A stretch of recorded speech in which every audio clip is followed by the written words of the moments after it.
Yohanes pasal 18, Yesus ditangkap.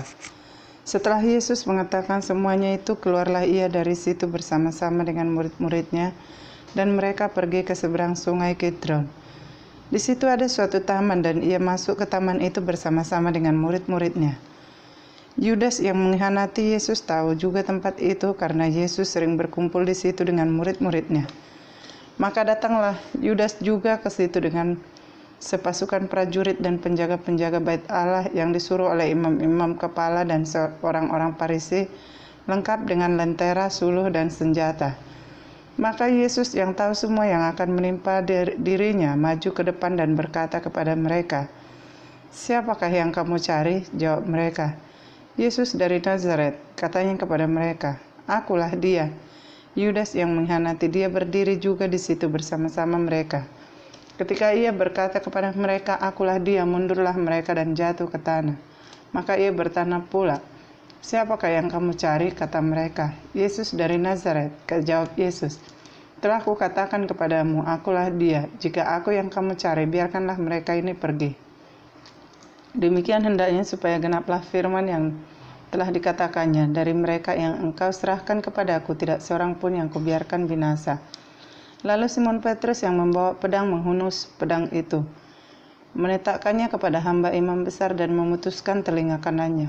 Nama hamba itu Malkus. Kata Yesus kepada Petrus, "Sarungkan pedangmu itu. Bukankah aku harus minum cawan yang diberikan Bapa kepadaku?" Yesus di hadapan Hanas, Petrus menyangkal Yesus. Maka pasukan prajurit serta perwiranya dan penjaga-penjaga yang disuruh orang Yahudi itu menangkap Yesus dan membelenggu dia. Lalu mereka membawanya mula-mula kepada Hanas, karena Hanas adalah mertua Kayafas yang pada tahun itu menjadi imam besar. Dan Kayafas lah yang telah menasihatkan orang-orang Yahudi adalah lebih berguna jika satu orang mati untuk seluruh bangsa. Simon Petrus dan seorang murid lain mengikuti Yesus. Murid itu mengenal imam besar dan ia masuk bersama-sama dengan Yesus ke halaman istana imam besar. Tetapi Petrus tinggal di luar dekat pintu. Maka murid lain tadi yang mengenal imam besar kembali keluar, bercakap-cakap dengan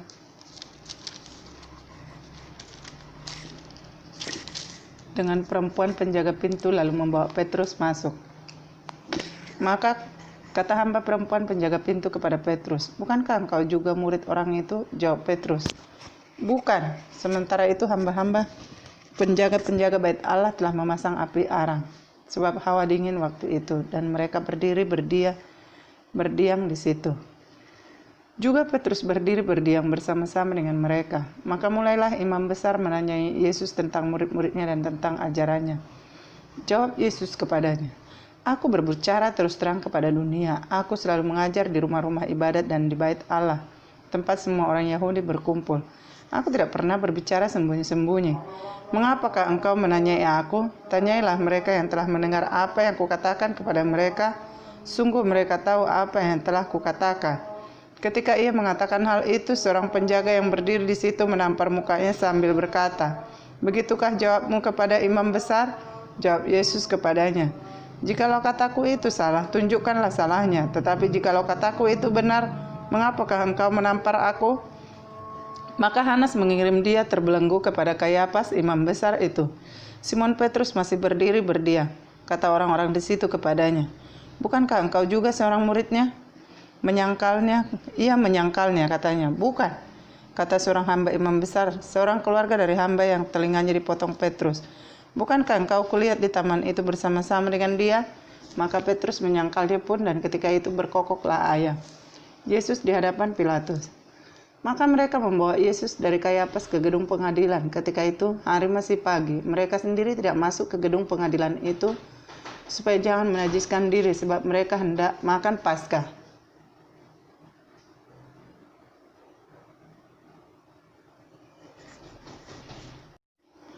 Sebab itu Pilatus keluar mendapatkan mereka dan berkata, "Apakah tuduhan kamu terhadap orang ini?" Jawab mereka kepadanya, "Jikalau ia bukan seorang penjahat, kamu tidak menyerahkannya kepadamu." Kata Pilatus kepada mereka, "Ambillah dia dan hakimilah dia menurut hukum Tauratmu." Kata orang-orang Yahudi itu, Kami tidak diperbolehkan membunuh seseorang. Demikian hendaknya supaya genaplah firman Yesus yang dikatakannya untuk menyatakan bagaimana caranya ia akan mati.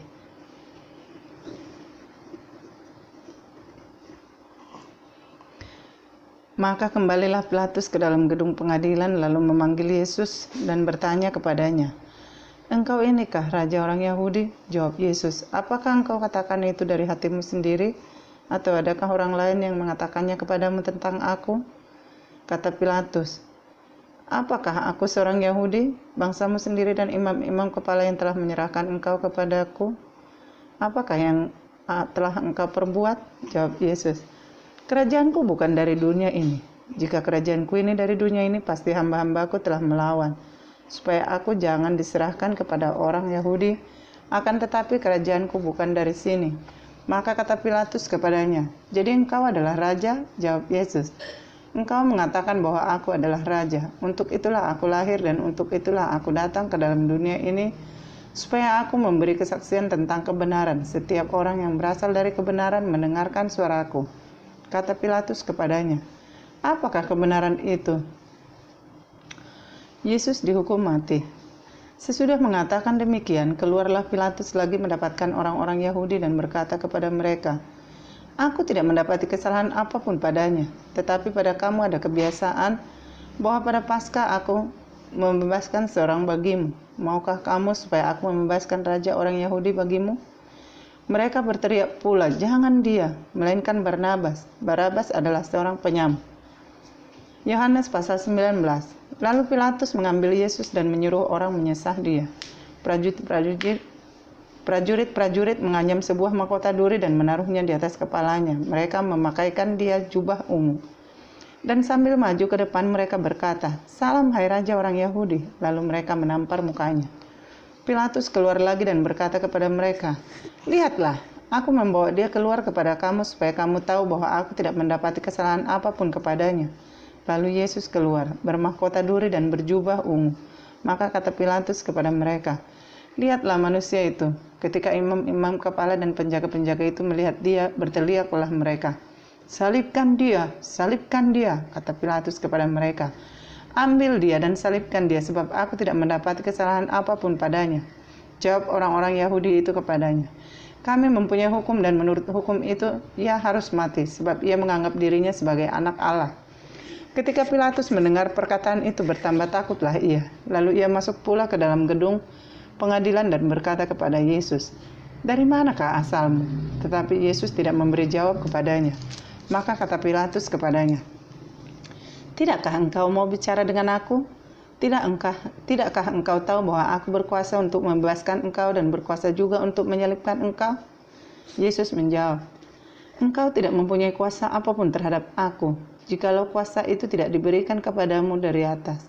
Sebab itu dia yang menyerahkan aku kepadamu lebih besar dosanya." Sejak itu Pilatus berusaha untuk membebaskan dia, tetapi orang-orang Yahudi berteriak, "Jikalau engkau membebaskan dia, engkau bukanlah sahabat Kaisar. Setiap orang yang menganggap dirinya sebagai raja, ia melawan Kaisar." Ketika Pilatus mendengar perkataan itu, ia menyuruh membawa Yesus keluar dan ia duduk di kursi pengadilan di tempat yang bernama Litostrotos, dalam bahasa Ibrani Gabata. Hari itu ialah hari persiapan Paskah, kira-kira jam 12. Kata Pilatus kepada orang-orang Yahudi itu, "Inilah rajamu." Maka berteriaklah mereka, enyahkan dia, salibkan dia." Kata Pilatus kepada mereka, "Haruskah aku menyalibkan rajamu?" Jawab imam-imam kepala, "Kami tidak mempunyai raja selain daripada Kaisar." Akhirnya Pilatus menyerahkan Yesus kepada mereka untuk disalibkan. Yesus disalibkan. Mereka menerima Yesus sambil memikul salibnya. Ia pergi keluar ke tempat yang bernama tempat tengkorak, dalam bahasa Ibrani Golgota. Dan di situ ia disalibkan mereka, dan bersama-sama dengan dia disalibkan juga dua orang lain sebelah menyebelah, Yesus di tengah-tengah. Dan Pilatus menyuruh memasang juga tulisan di atas kayu salib itu, bunyinya, "Yesus orang Nazaret, Raja orang Yahudi."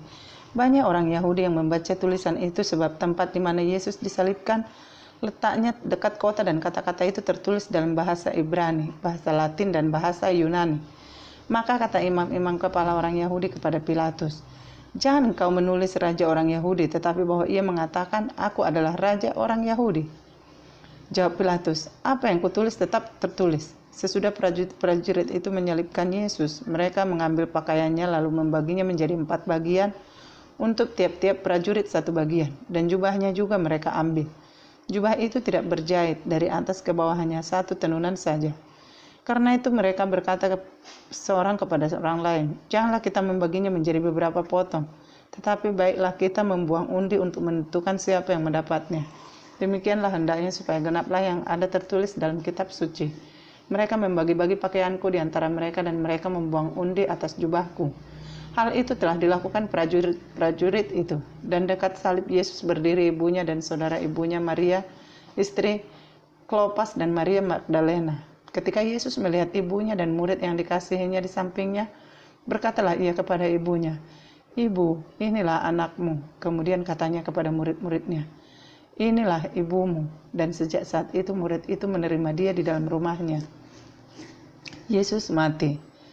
Sesudah itu karena Yesus tahu bahwa segala sesuatu telah selesai, berkatalah ia, supaya genaplah yang ada tertulis dalam kitab suci, aku haus. Di situ ada suatu bekas penuh anggur asam, maka mereka mencucukkan bunga karang yang telah dicelupkan dalam anggur asam pada sebatang hisop lalu menguncukkannya ke mulut Yesus. Sesudah Yesus meminum anggur asam itu, berkatalah ia, sudah selesai. Lalu ia menundukkan kepalanya dan menyerahkan nyawanya. Lambung Yesus ditikam. Karena hari itu hari persiapan dan supaya pada hari Sabat mayat-mayat itu tidak tinggal tergantung pada kayu salib, sebab Sabat itu adalah hari yang besar. Maka datanglah orang-orang Yahudi kepada Pilatus dan meminta kepadanya supaya kaki orang-orang itu dipatahkan dan mayat-mayatnya diturunkan. Maka datanglah prajurit itu mematahkan kaki orang yang pertama dan kaki orang yang lain yang disalibkan bersama-sama dengan Yesus. Tetapi ketika mereka sampai kepada Yesus dan melihat bahwa ia telah mati, mereka tidak mematahkan kakinya. Tetapi seorang dari antara prajurit itu menikam lambungnya dengan tombak dan segera mengalir keluar darah dan air. Dan orang yang melihat hal itu sendiri yang memberikan kesaksian ini dan kesaksiannya benar. Dan ia tahu bahwa ia mengatakan kebenaran supaya kamu juga percaya. Sebab hal itu terjadi supaya genaplah yang tertulis dalam kitab suci. Tidak ada tulangnya yang akan dipatahkan. Dan ada pula nas yang mengatakan mereka akan memandang kepada dia yang telah mereka tikam. Yesus dikuburkan. Sesudah itu Yusuf dari Arimatea, ia murid Yesus tetapi sembunyi-sembunyi karena takut kepada orang-orang Yahudi, meminta kepada Pilatus supaya ia diperbolehkan menurunkan mayat Yesus. Dan Pilatus meluluskan permintaannya itu, lalu datanglah ia dan menurunkan mayat itu. Juga Nikodemus datang ke situ. Dialah yang mula-mula datang waktu malam kepada Yesus. Ia membawa campuran minyak mur dengan minyak gaharu, kira-kira 50 kati beratnya. Mereka mengambil mayat Yesus, mengapaninya dengan kain lenan, dan membubuhinya dengan rempah-rempah menurut adat orang Yahudi bila menguburkan mayat. Dekat tempat di mana Yesus disalibkan ada suatu taman, dan dalam taman itu ada suatu kubur baru yang di dalamnya belum pernah dimakamkan seseorang. Karena hari itu hari persiapan orang Yahudi, sedang kubur itu tidak jauh jaraknya, maka mereka meletakkan mayat Yesus ke situ. Yohanes pasal 20, kebangkitan Yesus. Pada hari pertama minggu itu pagi-pagi benar ketika hari masih gelap, pergilah Maria Magdalena ke kubur itu dan ia melihat bahwa batu telah diambil dari kubur. Ia berlari-lari mendapatkan Simon Petrus dan murid yang lain yang dikasihi Yesus dan berkata kepada mereka, Tuhan telah diambil orang dari kuburnya, dan kami tidak tahu di mana ia meletakkan. Maka berangkatlah Petrus dan murid yang lain itu ke kubur. Keduanya berlari bersama-sama, tetapi murid yang lain itu berlari lebih cepat daripada Petrus sehingga lebih dahulu sampai di kubur. Ia menjenguk ke dalam dan melihat kain kapan terletak di tanah, akan tetapi ia tidak masuk ke dalam. Maka datanglah Simon Petrus juga menyusul dia dan masuk ke dalam kubur itu. Ia melihat kain kapan terletak di tanah. Sedang kain peluh yang tadinya ada di kepala Yesus tidak terletak dekat kain kapan itu, tetapi agak di samping di tempat yang lain dan sudah tergulung. Maka masuklah juga murid yang lain yang lebih dahulu sampai di kubur itu, dan ia melihatnya dan percaya. Sebab selama itu mereka belum mengerti isi kitab suci yang mengatakan bahwa ia harus bangkit dari antara orang mati. Lalu pulanglah kedua murid itu ke rumah.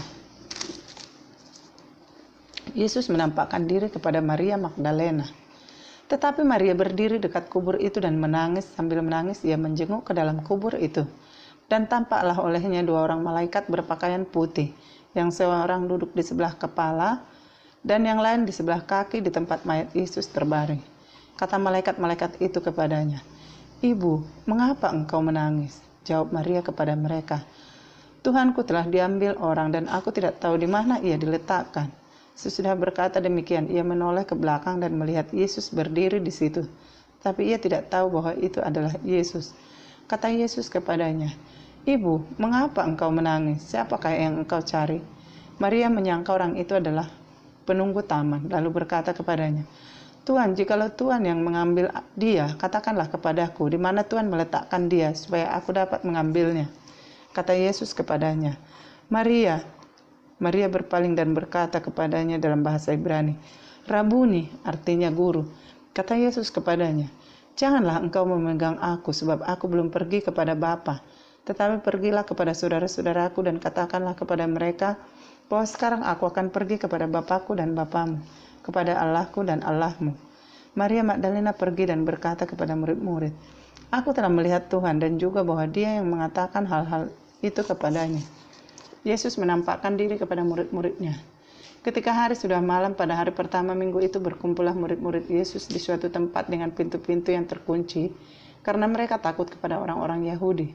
Pada waktu itu datanglah Yesus dan berdiri di tengah-tengah mereka dan berkata, "Damai sejahtera bagi kamu." Dan sesudah berkata demikian, ia menunjukkan tangannya dan lambungnya kepada mereka. Murid-murid itu bersuka cita ketika mereka melihat Tuhan. Maka kata Yesus sekali lagi, "Damai sejahtera bagi kamu. Sama seperti Bapa mengutus aku, demikianlah juga sekarang aku mengutus kamu."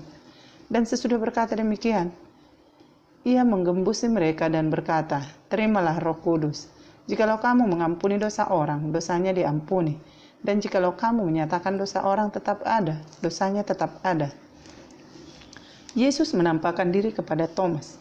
Tetapi Thomas, seorang dari ke-12 murid itu yang disebut Didimus, tidak ada bersama-sama mereka ketika Yesus datang ke situ. Maka kata murid-murid yang lain itu kepadanya, "Kami telah melihat Tuhan." Tetapi Thomas berkata kepada mereka, "Sebelum aku melihat bekas paku pada tangannya dan sebelum aku mencucukkan jariku ke dalam bekas paku itu dan mencucukkan tanganku ke dalam lambungnya, sekali-kali aku tidak akan percaya."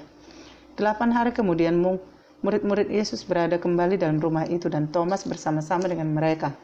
Sementara pintu-pintu terkunci, Yesus datang dan ia berdiri di tengah-tengah mereka dan berkata, "Damai sejahtera bagi kamu." Kemudian ia berkata kepada Thomas, "Taruhlah jarimu di sini dan lihatlah tanganku, ulurkanlah tanganmu dan cucukkanlah ke dalam lambungku. Dan jangan engkau tidak percaya lagi, melainkan percayalah." Thomas menjawab dia, "Ya Tuhanku dan Allahku." Kata Yesus kepadanya, "Karena engkau telah melihat aku, maka engkau percaya. Berbahagialah mereka yang tidak melihat namun percaya."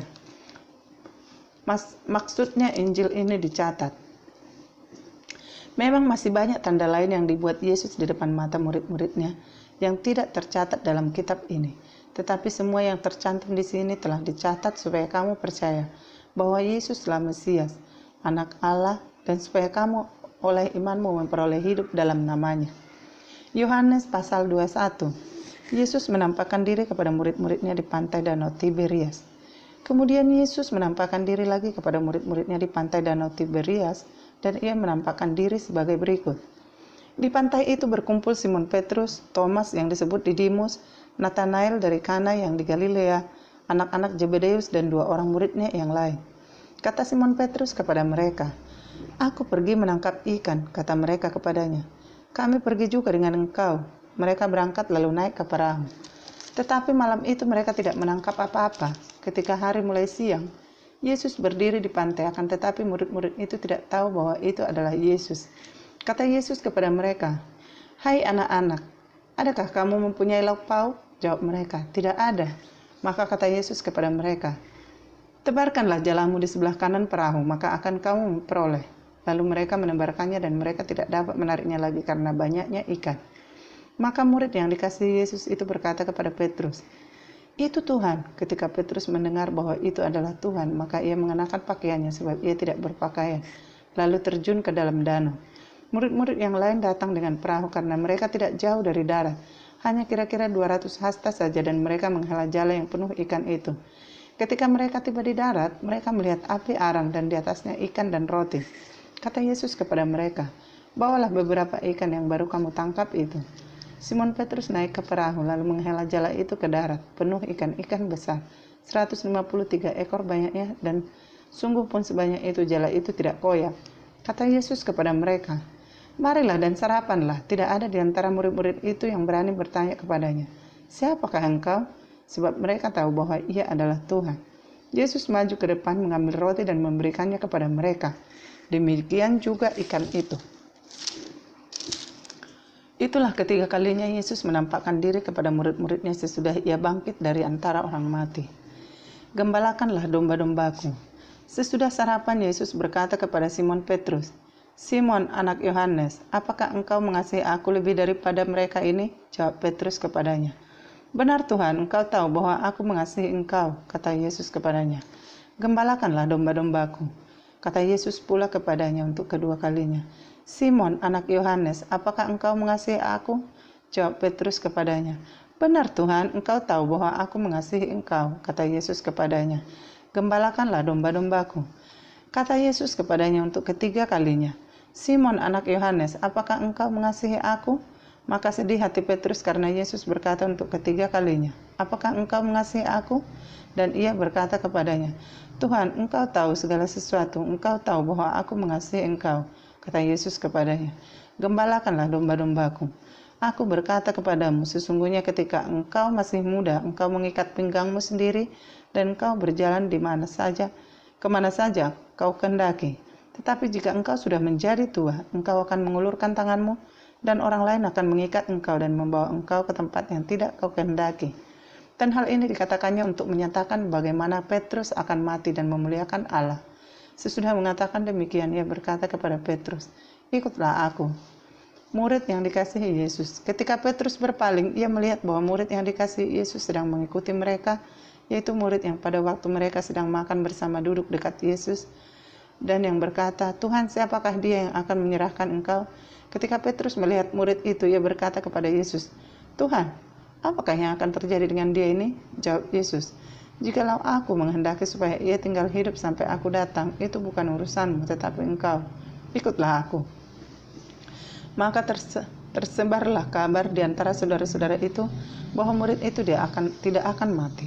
Tetapi Yesus tidak mengatakan kepada Petrus bahwa murid itu tidak akan mati, melainkan, "Jikalau aku menghendaki supaya ia tinggal hidup sampai aku datang, itu bukan urusanmu." Kata penutup, dialah murid yang memberi kesaksian tentang semuanya ini dan yang telah menuliskan, dan kita tahu bahwa kesaksiannya itu benar. Masih banyak hal-hal lain lagi yang diperbuat oleh Yesus. Tetapi jikalau semuanya itu harus dituliskan satu persatu, maka agaknya dunia ini tidak dapat memuat semua kitab yang harus ditulis itu. Kisah para Rasul pasal 1. Roh Kudus dijanjikan. Hai Theophilus, dalam bukuku yang pertama aku menulis tentang segala sesuatu yang dikerjakan dan diajarkan Yesus sampai pada hari ia terangkat. Sebelum itu ia telah memberi perintahnya oleh Roh Kudus kepada rasul-rasul yang dipilihnya. Kepada mereka ia menunjukkan dirinya setelah penderitaannya selesai, dan dengan banyak tanda ia membuktikan bahwa ia hidup. Sebab selama 40 hari ia berulang-ulang menampakkan diri dan berbicara kepada mereka tentang kerajaan Allah. Pada suatu hari ketika ia makan bersama-sama dengan mereka, ia melarang mereka meninggalkan Yerusalem dan menyuruh mereka tinggal di situ menantikan janji Bapa yang demikian katanya, "Telah kamu dengar daripadaku." Sebab Yohanes membaptis dengan air, tetapi tidak lama lagi kamu akan dibaptis dengan Roh Kudus. Yesus terangkat ke surga. Maka bertanyalah mereka yang berkumpul di situ, "Tuhan, maukah engkau pada masa ini memulihkan kerajaan bagi Israel?"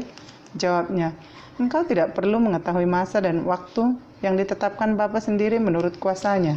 Tetapi kamu akan menerima kuasa kalau Roh Kudus turun ke atas kamu, dan kamu akan menjadi saksiku di Yerusalem dan di seluruh Yudea dan Samaria dan sampai ke ujung bumi."